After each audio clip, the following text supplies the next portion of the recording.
Hola a todos, buenas noches y bienvenidos a un nuevo directo de entre los directos mensuales que apadrina, ya digo, cada mes la Universidad Francisco Marroquín, universidad fundada en el año 1971 en Guatemala, pero que desde hace ya algunos años también tiene su sede en Madrid, sede en la que algunas personas, como yo mismo, impartimos clase. De hecho, mañana mismo comienzo mi periodo lectivo de este curso 2022-2023. Y bueno, una universidad que trata en todos sus grados y en todos sus posgrados de transmitir ideas claves para el desarrollo de una sociedad de individuos libres y responsables. Y también, como parte de esa tarea, pues cada mes mantenemos conversaciones, entrevistas con diversas personas que puedan arrojar algo de luz en la actualidad política, económica y social en la que estamos inmersos. Así que muchas gracias a la Universidad Francisco Marroquín por su apoyo continuado y os invito a que visitéis su página web, incluso si estáis en Madrid, que os acerquéis a sus instalaciones en la calle Arturo Soria 245, porque están abiertas para que cualquier persona las vea, las conozca y se informe sobre ellas. Dicho esto, hoy vamos a hablar sobre la noticia del día, sin duda en Chile, del día y quizá de la década, pero no solo en Chile, también en Hispanoamérica y yo diría en gran parte del mundo, que ha sido ese contundente rechazo a la propuesta de constitución que se sometió ayer a plebiscito. Y para hablar sobre qué era este felizmente difunto proyecto de constitución, cuáles han sido las causas de este rechazo, después de que pareciera que había un apoyo más o menos generalizado en Chile a que hacía falta una nueva constitución. Bueno, pues si hacía falta, ¿por qué ahora se ha tumbado? Y también para conocer hacia dónde irá Chile a partir de ahora, si esto marca un antes y un después o simplemente es un punto y seguido en esa degeneración institucional en la que lleva metido el país desde hace ya algunos años. Pues para hablar de esto he traído a dos personas. La primera es Ernesto Silva.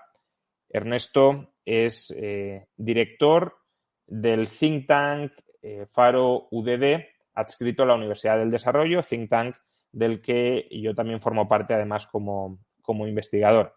Ernesto, muy buenas noches en España y gracias por acompañarnos. Muchas gracias, Juan Ramón. Muy contento de estar acá, además muy contento hoy día, porque es un día muy especial para los chilenos. Efectivamente, y también contamos con Felipe Schwember, miembro igualmente investigador del think tank Faro UDD, que también nos ilustrará con sus reflexiones sobre lo sucedido. Buenas noches, Felipe. Ahora.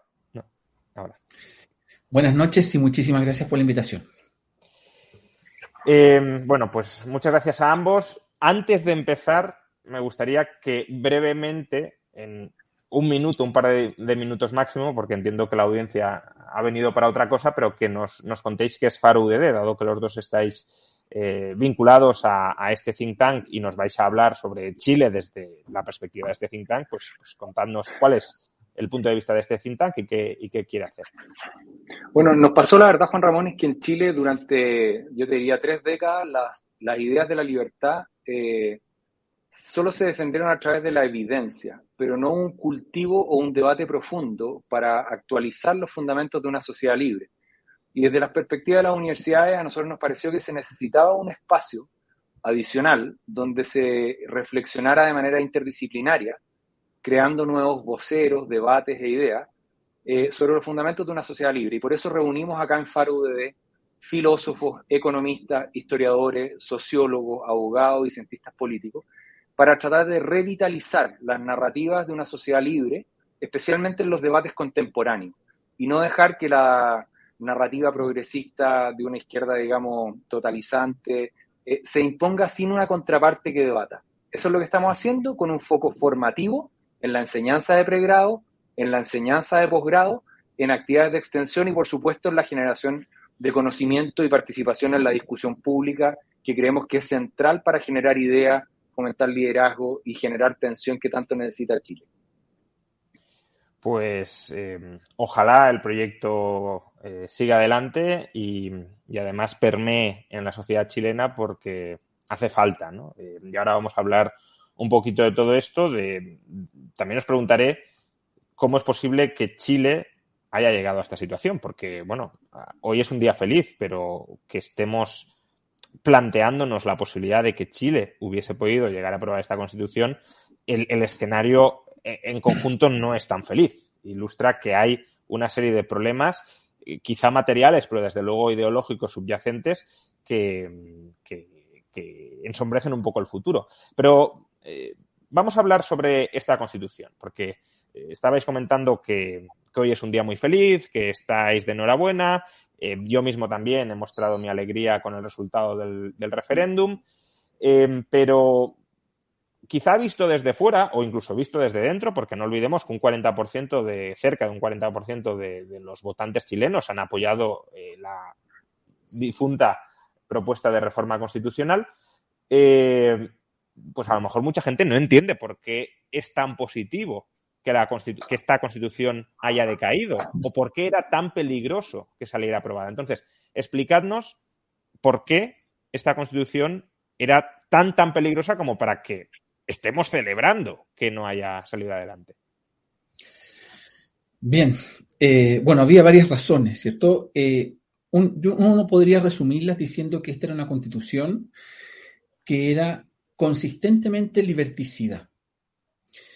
Era una Constitución que estaba muy mal diseñada, a mi juicio, desde el punto de vista orgánico, desde el punto de vista también de la forma del Estado, en el modo en que garantizaba también los derechos individuales y también los derechos sociales, que supuestamente era el capítulo más amable o el aspecto más amable del proyecto constitucional.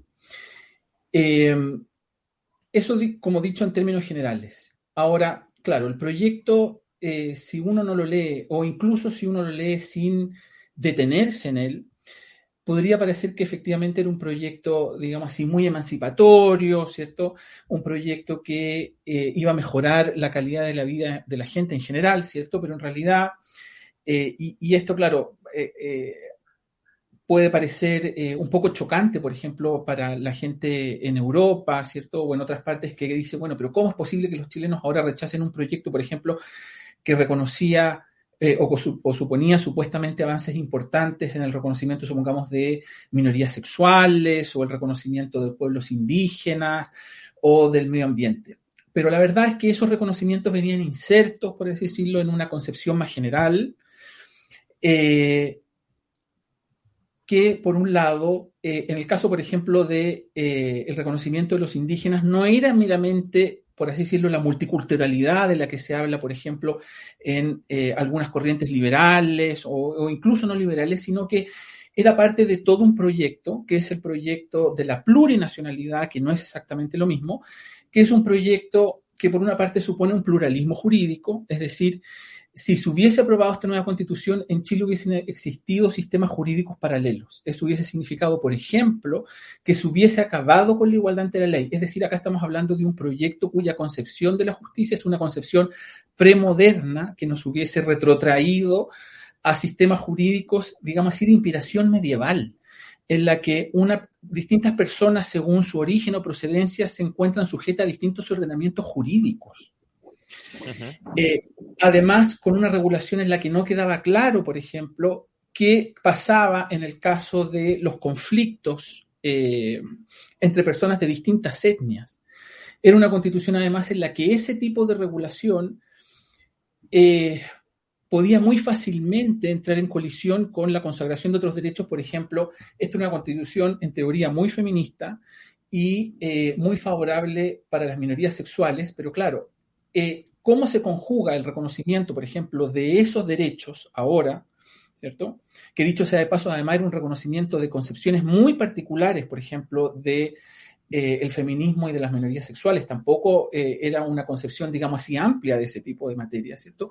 Entonces, por ejemplo, ¿cómo se hubiera conjugado el reconocimiento de esos derechos con la entrada en vigor de supongamos, derechos ancestrales cuyo contenido no conocemos, son derechos que en algunos casos dejaron de existir desde el momento, qué sé yo, desde la conquista española, ¿cierto? Eran derechos además cuyo desarrollo histórico quedó interrumpido y que por lo tanto son derechos desde ese punto de vista heteropatriarcales, que no distinguen el derecho penal de la moral, ¿cierto? Que además es consuetudinario. Entonces, por ese tipo de razones, por ejemplo, era una constitución cuyo contenido era básicamente imposible en algún sentido de implementar. Pero además yo creo que lo principal era que rompía la igualdad ante la ley. Yo creo que la plurinacionalidad le costó muy cara a la convención y yo creo que fue una de las causas principales del rechazo.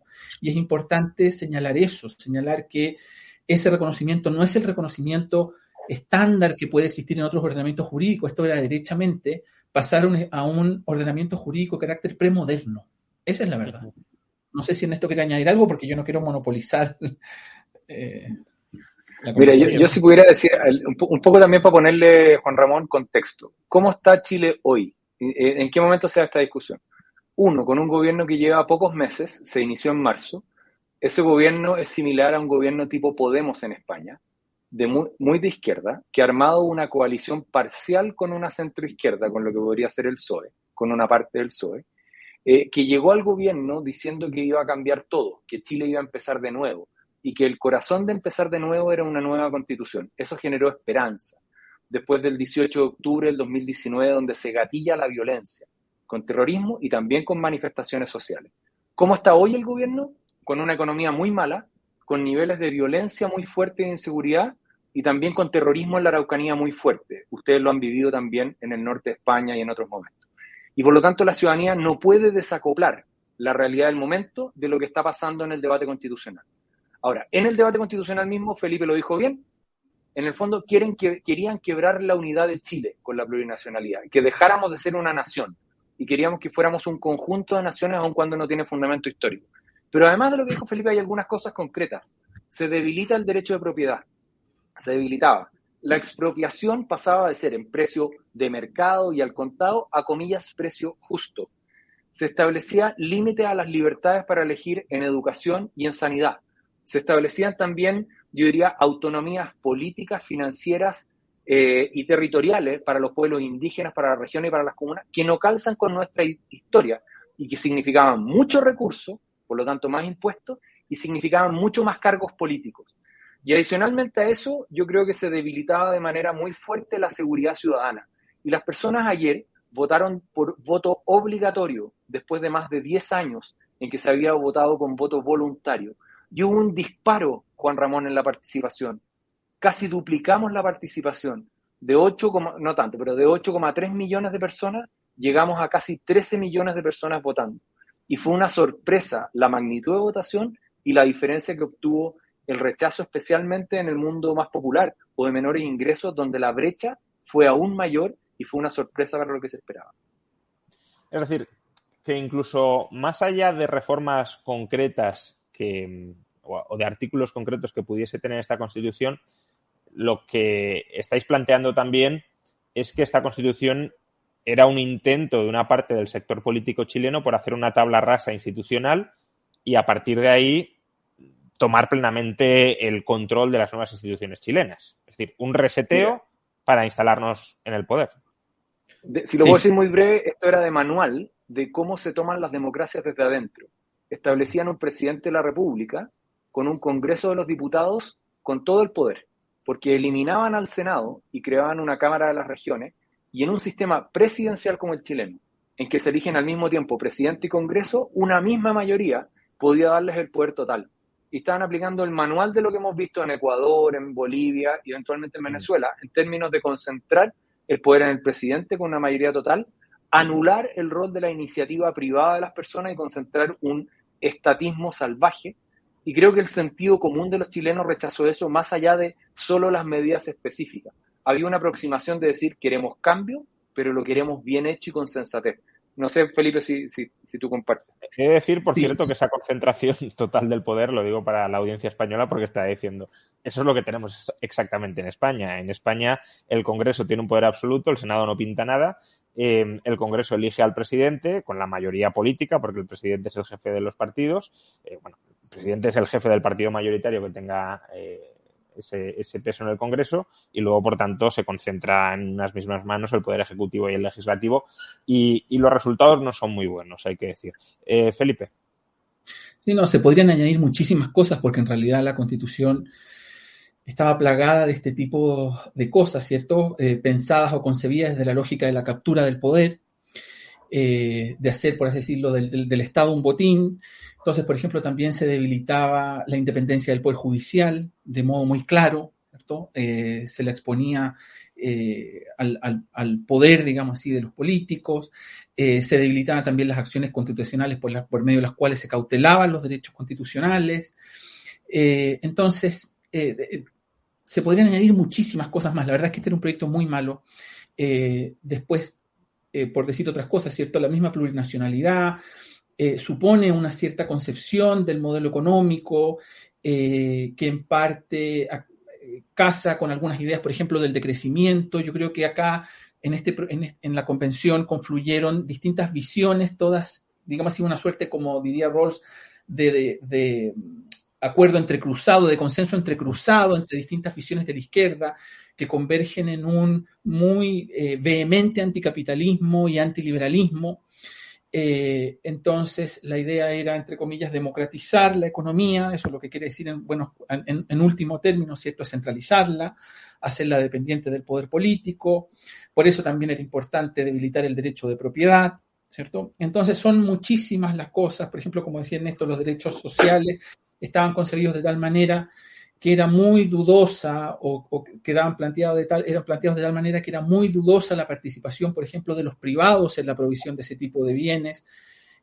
Por ejemplo, la existencia de, supongamos, colegios privados o concertados, como le llaman allí, ¿cierto? Universidades privadas, todo eso quedaba en vilo, porque, claro, no era del agrado de esta gente, digamos, que los privados puedan participar con ese tipo de proyectos para el bien común de la sociedad.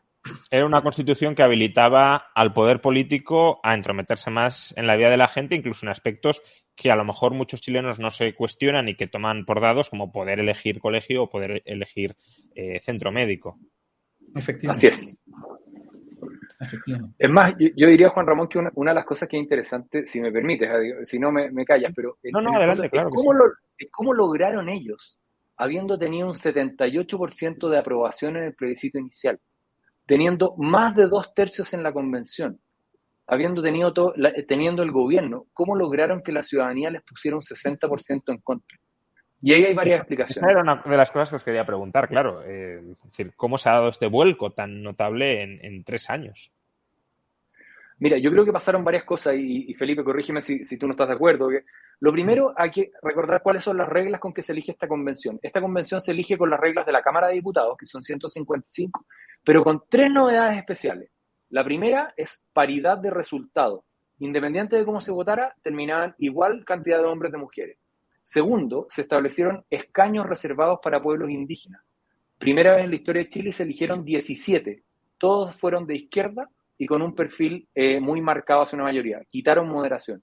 Y lo tercero es que se permitieron listas de independientes. Es decir, le permitieron a independientes pactar y juntar sus votos.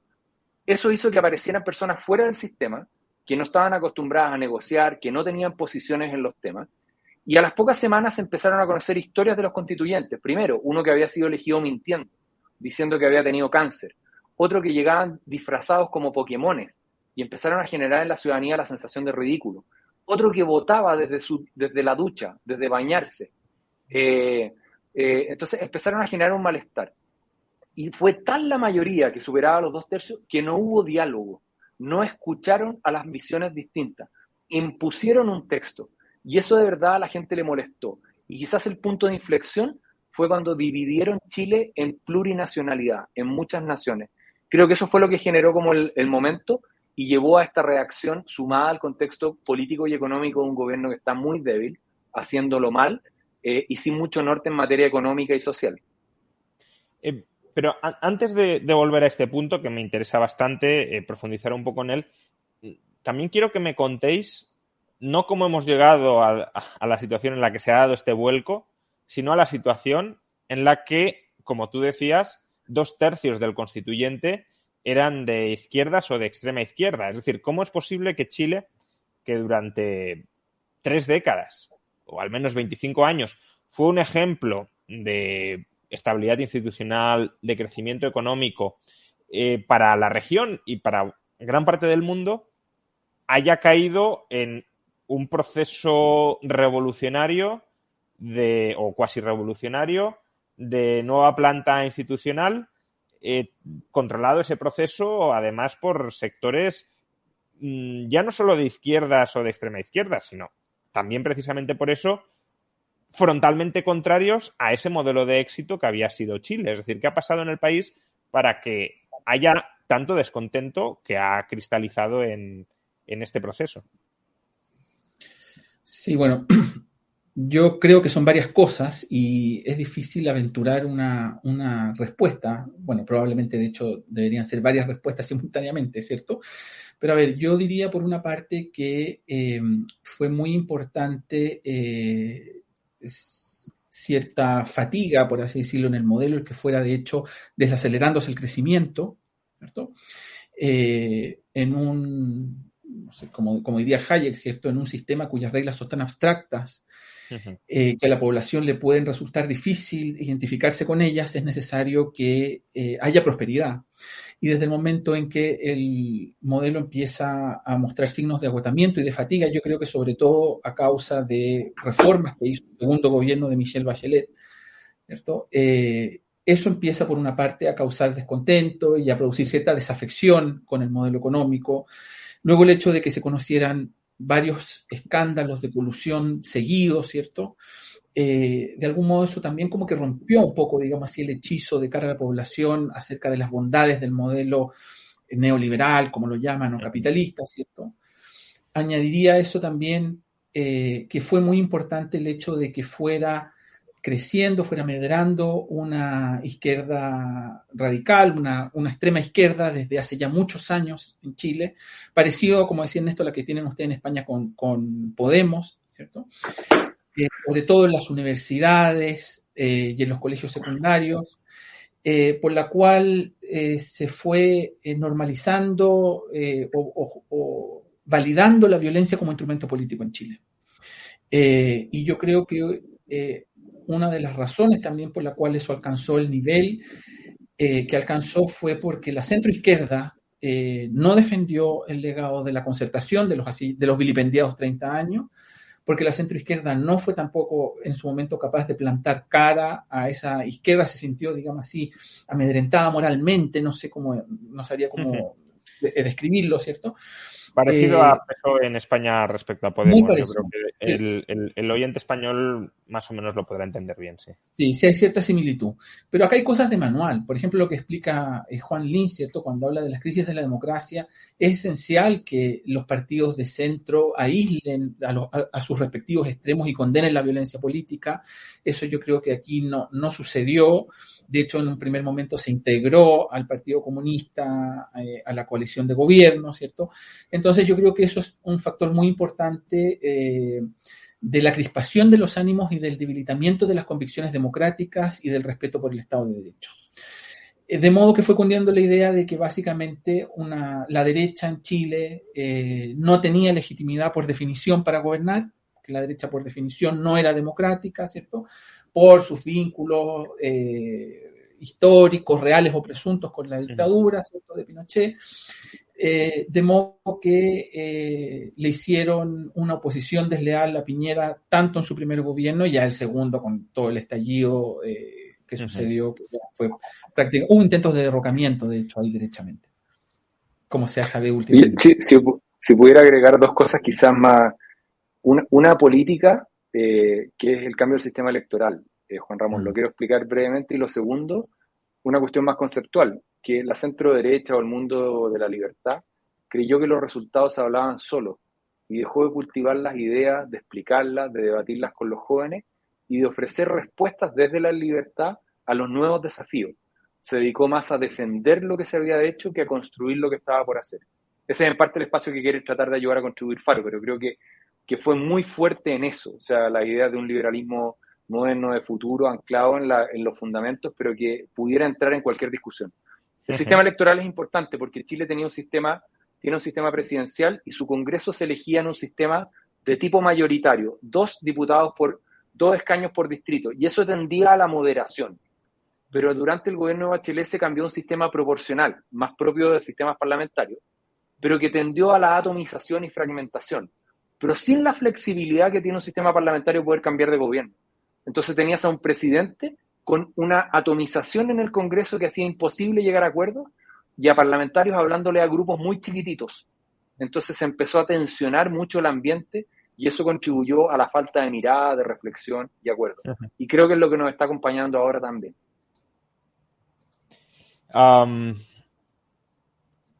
Todo ese descontento social, además entiendo que también alentado por los grupos radicales que les interesaba, como decíais, derrocar al gobierno e iniciar un nuevo proceso pues de reseteo, de tabla rasa. Ese proceso contó en un principio con un apoyo masivo de la población, o al menos eso es lo que parece. No sé hasta qué punto los resultados del referéndum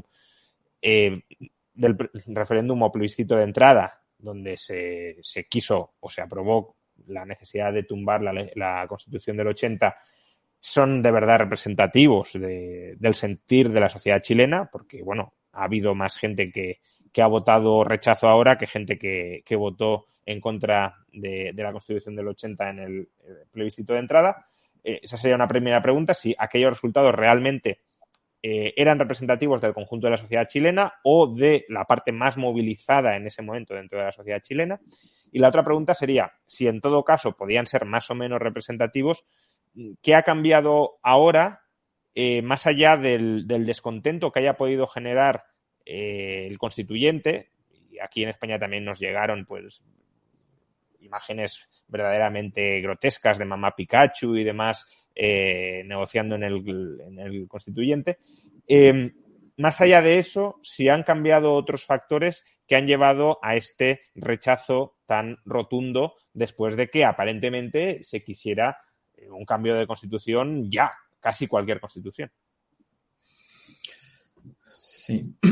Bueno, a ver, yo diría que evidentemente el resultado del 80-20, bueno, fue más o menos un 80-20, ¿cierto? Del 2020. Es evidente que ese resultado se alcanzó también con votos de la derecha. Y yo creo que la izquierda malinterpretó ese resultado, sobre todo después con la elección posterior de los convencionales, que yo creo que claramente no eran representativos. Yo creo que esa fue una mayoría circunstancial que además estaba inflada, por así decirlo, precisamente por las reglas con las cuales se lo eligió. Y yo creo que básicamente el éxito, la embriaguez del éxito y, digamos así, el frenesí de esos momentos, ¿cierto? Más un espíritu revanchista y más la idea que es muy propia de la noción de democracia que tienen la izquierda más extrema, ¿cierto? Que es una noción que considera que los acuerdos, los grandes acuerdos, sobre todo, son una forma de traición al propio proyecto político, una forma de abandonar al pueblo. Yo creo que todo ese tipo de embriaguez los llevó por digamos así, por esta vorágine refundacional, ¿cierto? Se desataron, por así decirlo, no fueron capaces de contenerse y presentaron un proyecto que evidentemente estaba muchísimo más a la izquierda que el sentir de la ciudadanía común. Yo creo que eso ha quedado claramente demostrado, evidentemente, por el resultado de ayer, de modo contundente. Entonces, yo no sabría decir qué tan representativo es el resultado del primer plebiscito, pero no me cabe duda que el del segundo de la elección convencional es y que este proyecto claramente no lo es. Y por lo mismo, bueno, fue rechazado del modo que fue rechazado, ¿cierto? ¿Y qué diría ahora yo que ha cambiado? Bueno, yo diría que han cambiado varias cosas. Yo creo que hay gente que se ha ido cansando de la violencia. Tenemos una izquierda que hace una apología de la violencia, la considera una forma romántica de participar en política. Yo creo que la ciudadanía se ha ido cansando de eso. Después, yo creo que también la decadencia económica que ha experimentado Chile también está empezando a hacer mella en ese discurso y en esa visión romántica, porque yo creo que mucha gente daba por descontado cierto nivel de prosperidad o cierto nivel de bonanza económica, que en realidad se está dando cuenta después de todo lo que ha pasado que eso no tiene por qué ser así. De hecho, ahora estamos teniendo inflación de 2 dígitos después de muchísimo tiempo.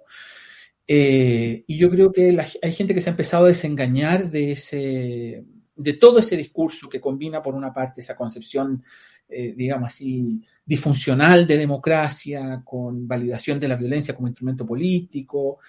Yo creo que también hay cierto cansancio que explica también este resultado. Evidentemente, más la desafección del mismo texto por su propio contenido. Uh-huh.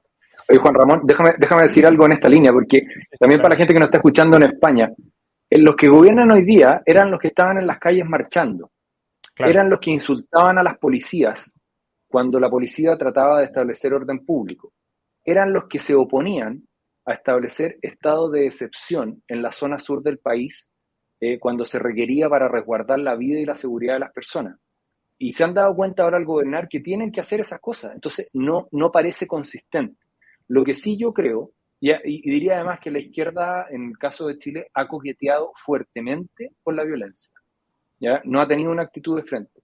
Y sí creo que la ciudadanía quiere una nueva constitución, sí lo creo, pero creo que quiere una constitución hecha de manera sensata. ¿Eso qué significa? Es muy discutible, pero lo que sí está claro es que no era esta que dividía a los chilenos. El gobierno de Boric, aunque lleve pocos meses, ha podido tener algo que ver en este fracaso. Es decir, dejad que os lo plantee desde otra perspectiva. Si hoy estuviese gobernando José Antonio Cast, ¿habría salido adelante la Constitución? Déjame disparar a mí primero. Lo primero que te diría yo creo que el gobierno de Boric tenía en la convención la mayoría. O sea, ellos eran capaces de articular la coalición mayoritaria y tuvieron desde el 11 de marzo hasta el 4 de julio para articular una coalición mayoritaria y hacer algo sensato. Ellos sabían que esto estaba pasando y no lo cambiaron. Por lo tanto, son responsables y este texto les gustaba. Finalmente tuvieron que acomodarse, etc. Yo creo que con el mal ambiente del país, entre económico y de seguridad, como dijo Felipe, violencia y miedo, en el fondo yo no creo que el resultado habría sido igual con José Antonio Cast. Yo creo que podría haber sido diferente. Y en ese sentido creo que Chile va a tener una nueva oportunidad y espero que se pueda tomar bien, porque parte de lo que está pasando en estas horas mientras conversamos es que se reúne el presidente de la República con el presidente del Senado y la Cámara de Diputados, que se empieza un poco la conversación de un nuevo gabinete, donde se va a tener que moderar, se va a tener que mover hacia un PSOE y no hacia un Podemos, donde va a tener que reconocer un poco sus errores y empezar a gobernar y probablemente iniciar un nuevo camino. Eso es lo que yo creo que va a venir en las próximas semanas, que son semanas, a partir del 18, de fiestas patrias en Chile y de una especie de alto también, de algo de tensión y de tomar aire primaveral en estas latitudes. Uh-huh. ¿Quieres añadir algo, Felipe, sobre esto? Sobre si el gobierno de Boric puede haber tenido algo que ver. Es decir, ¿hasta qué punto se ha votado no a la Constitución y hasta qué punto se ha votado también no o una forma de sancionar el gobierno de Boric, ¿no? Sí, lo que pasa es que, bueno, Boric yo creo que cometió el error de él mismo asociar muy estrechamente la convención con su propio gobierno. De hecho, él no respetó la presidencia que debería haber tenido, ¿cierto?, como presidente en la campaña. Él se embarcó intensamente en la campaña por el texto constitucional. Algunos de sus ministros dijeron que no era posible sacar adelante el programa de gobierno sin la nueva constitución. De modo que él mismo ató el fracaso de la convención, o convirtió, mejor dicho, el plebiscito, o al menos se lo puede leer así, ¿cierto?, como un plebiscito acerca de su propia gestión.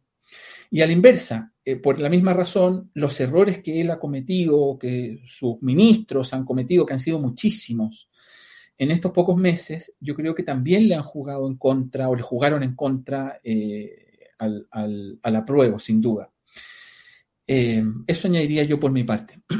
Y lo otro es que la evaluación del gobierno con el resultado de la votación son muy de la mano. O sea, en la convención, la nueva constitución sacó similar votación a la aprobación que hay hoy día de Boric. Entonces esto sí En las fue encuestas. también un plebiscito a su gestión en la encuesta. Pues vamos a mirar un poco hacia el futuro, que Ernesto ya ha abierto esa vía y quiero seguir por ella. Digamos que hay como 2 o 3 perspectivas que se abren ahora con este rechazo. La primera, que no sé hasta qué punto es la más importante a medio o largo plazo, pero sí es la más inmediata políticamente, ya la mencionaba Ernesto, y me gustaría que ahondarais un poco en ese camino, es, bueno, esto también ha sido un rechazo al gobierno de Boric, a la coalición. Él mismo ha dicho que va a hacer cambios en el gobierno y que aparentemente va a tender hacia una mayor moderación. ¿Esto qué implica y qué implica de cara a los chilenos y qué implica de cara a su estabilidad política? Porque, bueno, él forma parte de una coalición con el Partido Comunista y no sé hasta qué punto el Partido Comunista verá con buenos ojos ese intento de moderación que no deja de ser una traición aparte de lo que pactaron con ellos. Hoy día el gobierno de Boris tiene 2 coaliciones. Apruebo Dignidad, donde está el Frente Amplio y los comunistas, y el Socialismo Democrático, que es una parte de la ex concertación, como el PSOE de ustedes.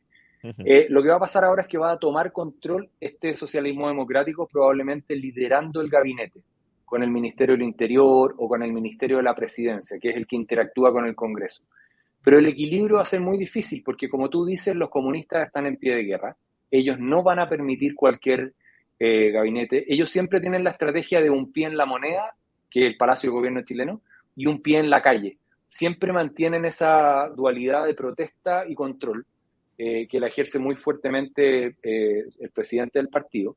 Y yo creo que el presidente Boric lo que va a hacer es sufrir estos días como de los cuchillos largos o noches de sables, y armar su gabinete entre miércoles y viernes, digamos. Es muy difícil conformar un gabinete, porque también hay que pensar, Juan Ramón, que lo de ayer era como el proyecto por el cual nació esa generación. El presidente de Chile tiene 35, 36 años, es una generación que nació para cambiarlo todo, llegaron a la política para cambiarlo todo. Y ayer ese sueño se desmoronó. Entonces no es solamente un ajuste, como podría hacerlo un gobierno, sino también es el fin de un proyecto, porque van a tener que moderarse, negociar. Es un replanteamiento ideológico, ¿no? Es decir, ¿hacia dónde reoriento mi carrera política después de que este camino haya llegado a su fin? Y además con 2 defectos adicionales. La juventud va pasando, ya no van a ser tan jóvenes, y 2, ya no van a poder decir todo lo malo de los políticos, porque ellos van a estar en el corazón de la política. Entonces, ese reacomodo va a tomar algo de tiempo, Felipe, no sé cómo lo ves tú, pero esa es la dinámica que creo que se va a dar en estos días. Sí, no, sí, sin duda. Yo, a ver, añadiría lo siguiente. A ver, yo me imagino, acá obviamente estoy especulando, pero creo que es una especulación verosímil. Yo creo que el Partido Comunista no va a renunciar a la idea de hacer una convención y hacerla además con las reglas que ellos quieren que sea, ¿cierto? Que son las mismas con las que se hizo la actual convención. Porque en el fondo al Partido Comunista se le está quemando el horno, se le quemó el pan a la salida del horno, ¿cierto? Estaban a puertas de lograr su revolución por, digamos así, vías institucionales, entre comillas, ¿cierto? Y hacer, digamos así, lograr la aprobación, ellos creían, ¿cierto?, de este proyecto constitucional, que lo que permitía en último término era la captura de la democracia. Entonces, a mí me parece muy difícil que ellos admitan que el nuevo proceso constituyente se encauce, por ejemplo, a través del Congreso Nacional. Eso me parece muy difícil. Ellos van a querer una nueva convención y, además, una nueva convención, como digo, con esas mismas reglas, que reflejan la idea de democracia corporativa que ellos tienen, por la cual, si fuera por ellos que estuvieran representados, qué sé yo, los mineros del carbón, los camioneros, y que cada uno... Bueno, porque ellos no creen en la... Bastante fascista, por cierto. Porque, efectivamente. Pero ellos tienen una concepción corporativa de democracia, ¿cierto? Ellos no creen en la democracia formal y efectivamente acá se produce la paradoja de que los extremos se topan, ¿cierto? Entonces empieza a tener similitudes con el fascismo.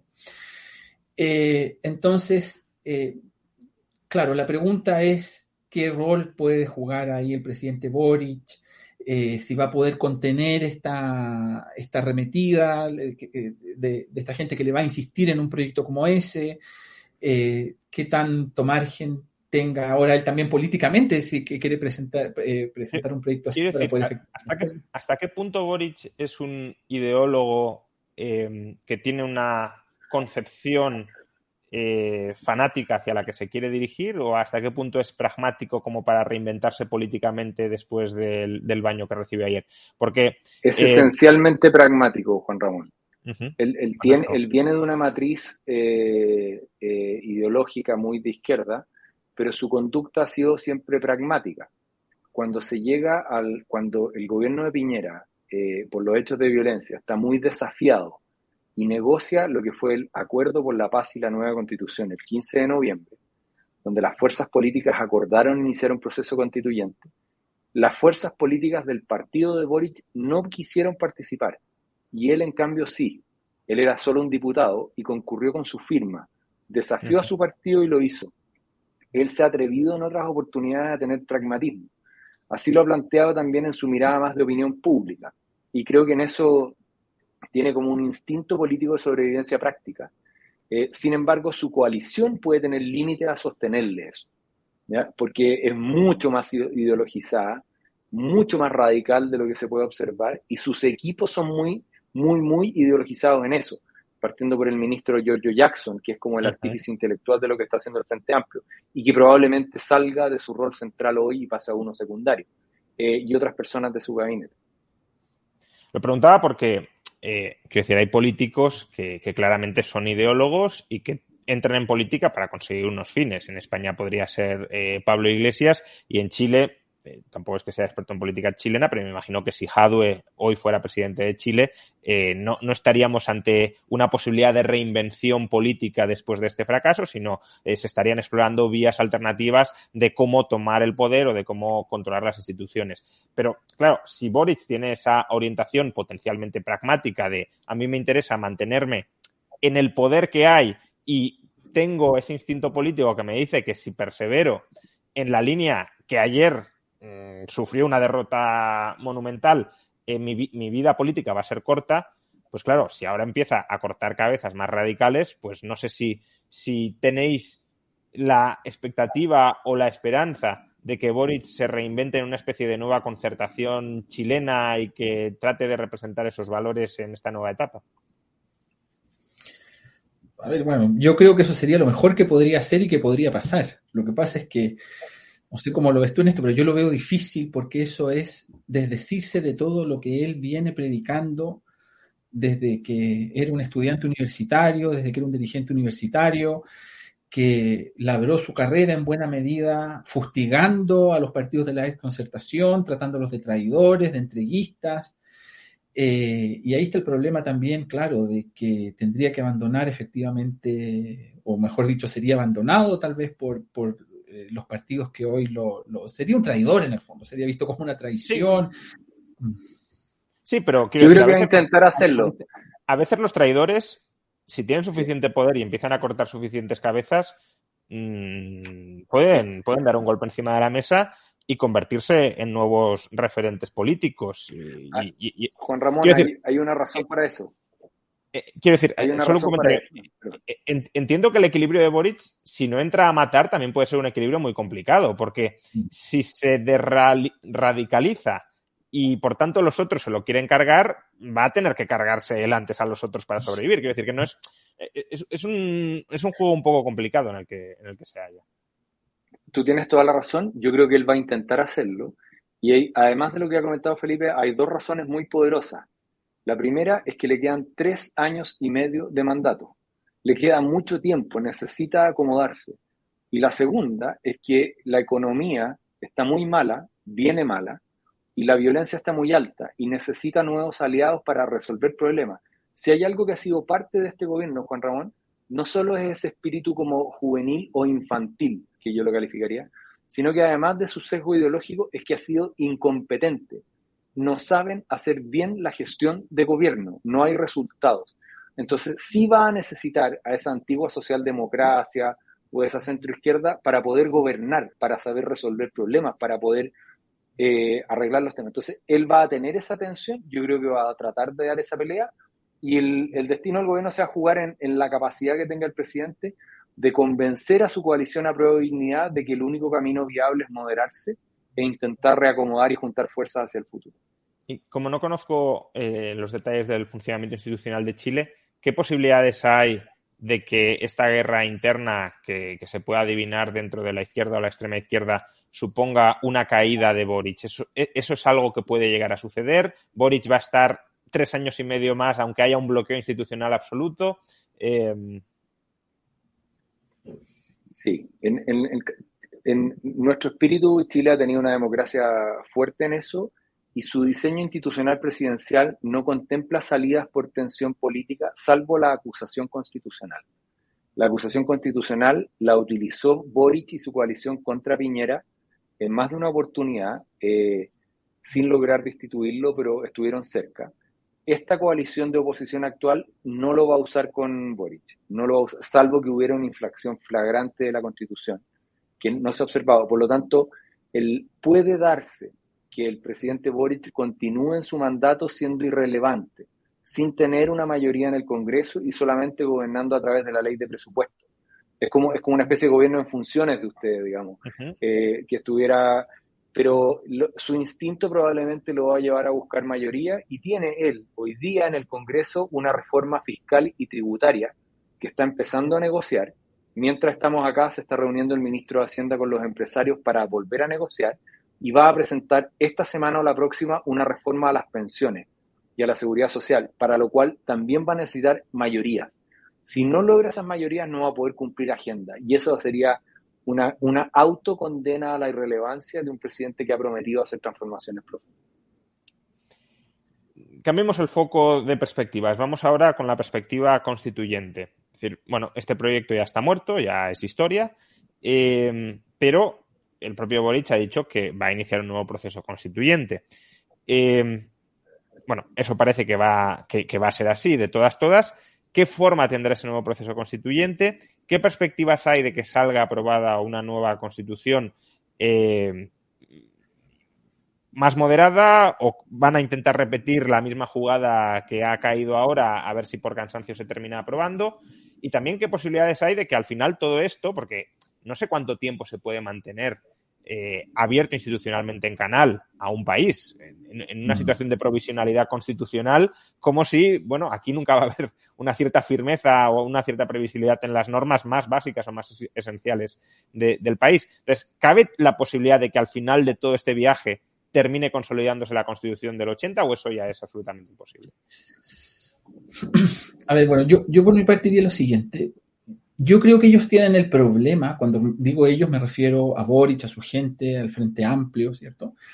De que como para ellos en el fondo el neoliberalismo es simplemente la democracia constitucional liberal,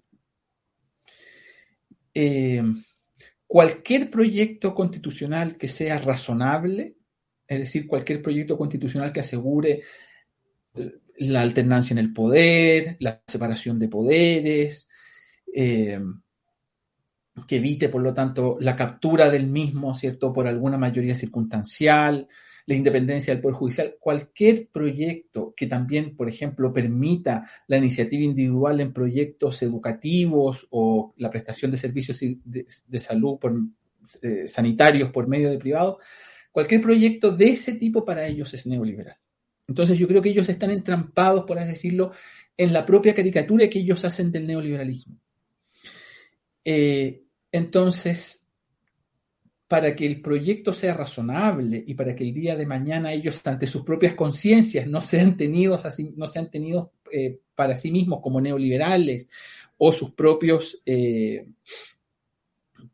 partidarios o adherentes no los acusen de neoliberales, ellos tendrían que proponer algo diferente, lo que ellos llaman una democracia sustantiva, que son las cosas que hemos estado hablando antes, ¿cierto? Entonces, yo veo muy difícil que, digamos así, por iniciativa del gobierno se vaya a proponer una convención que no esté encaminada a producir, si no algo como lo que produjo la convención, algo relativamente parecido. Y eso yo creo que es un problema y evidentemente si al final va a haber una constitución razonable, eso va a ser porque otras fuerzas políticas, ¿cierto? Básicamente la centroizquierda, la centroderecha, digamos así, las fuerzas democráticas que adhieren simplemente al constitucionalismo, digamos así, de toda la vida, ¿cierto? Proponen una constitución que finalmente sea aprobada por la población. Pero el problema que yo veo, como digo, que esta gente está entrampada con la caricatura que ellos mismos han armado del neoliberalismo.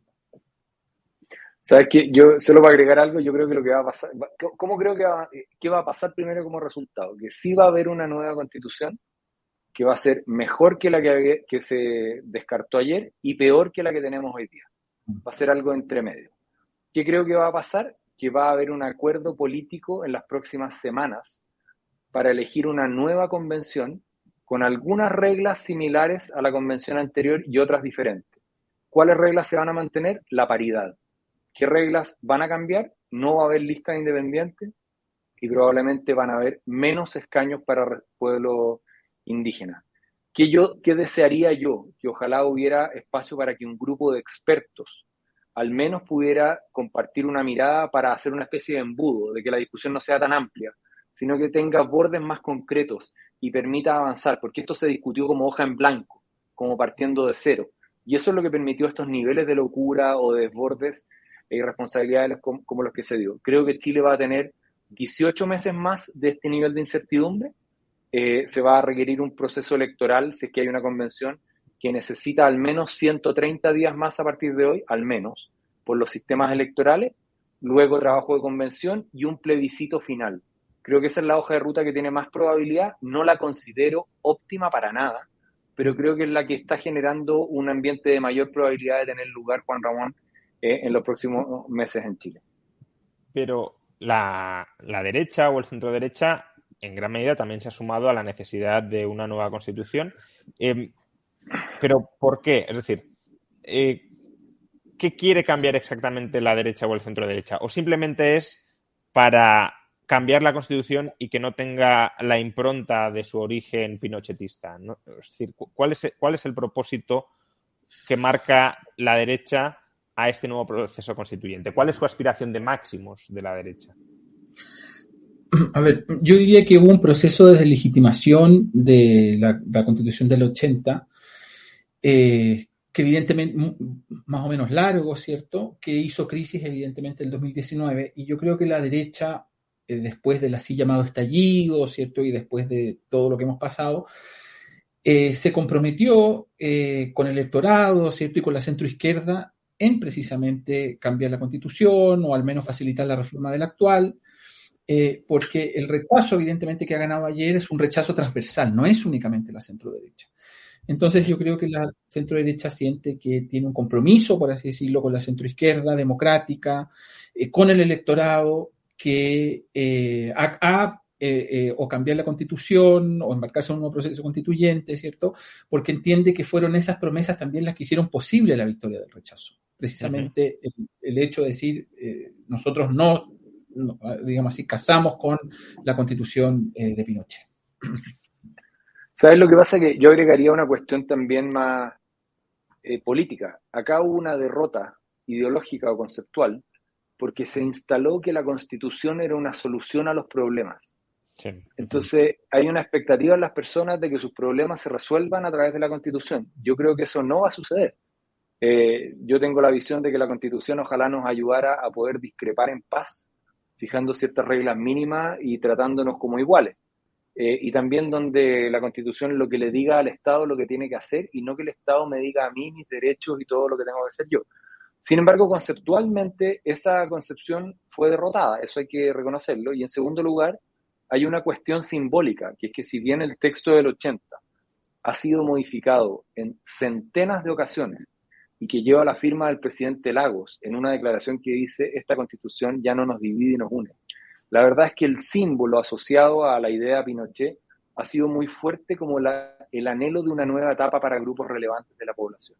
Y la centro-derecha creo que se suma en esa perspectiva y también porque como el país ha crecido y hay mayor cobertura de beneficios, hay algo de disposición a poder avanzar hacia reconocer o avanzar en más protecciones de derechos. Cuestión que en la práctica lo que requiere es un país creciendo con reglas del juego claras, un Estado de Derecho que funciona.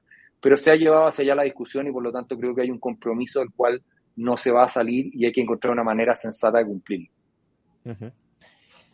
Y ya para terminar, ya llevamos prácticamente una hora y habéis arrojado mucha luz de dónde estamos, a dónde venimos y hacia dónde vamos.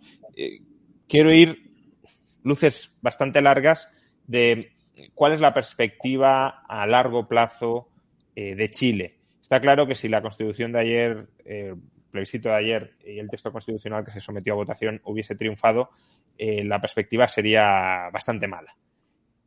Ahora bien, ¿este fracaso hace que la perspectiva mejore sustancialmente o sigue Chile en un proceso de caída progresiva, de degradación progresiva en estándares de calidad institucional? Es decir, vale, quizá hoy no sois tan pesimistas como lo seríais sin duda si ayer hubiese salido el apruebo, pero la contundente derrota del apruebo ayer ¿os hace ser algo más optimista sobre el futuro de Chile o lo seguís viendo complicado?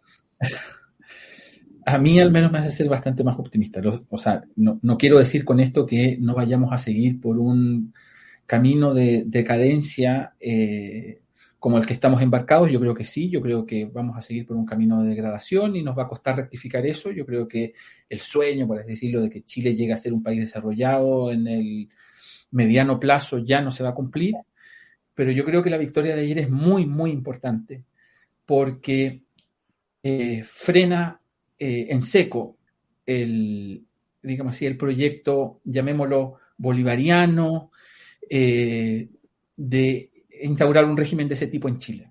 Yo creo que eso es muy importante, yo creo que es muy importante también para, digamos así, disipar de una buena vez, ¿cierto?, la idea que los mismos comunistas o parte de la izquierda tenía de sí misma de que ese proyecto político en Chile había sido interrumpido únicamente por la fuerza, pero que en realidad siempre tenía algún tipo de legitimidad histórica o en la conciencia del pueblo, como que sobrevivía ahí de alguna manera a eso. Yo creo que el resultado de ayer es un tapaboca, para eso muy importante, era importante que algo así se produjera. Digamos así, vencer de modo inequívoco en las urnas un proyecto de ese tipo, yo creo que es muy importante. Y eso a mí me tiene muy contento. Ernesto, ¿tu perspectiva? Ayer era el precipicio o una nueva oportunidad. Entonces cualquier cosa ante el precipicio es mejor. Pero creo que el deterioro ha sido muy fuerte. Creo que hubo una manifestación de sentido común que anima.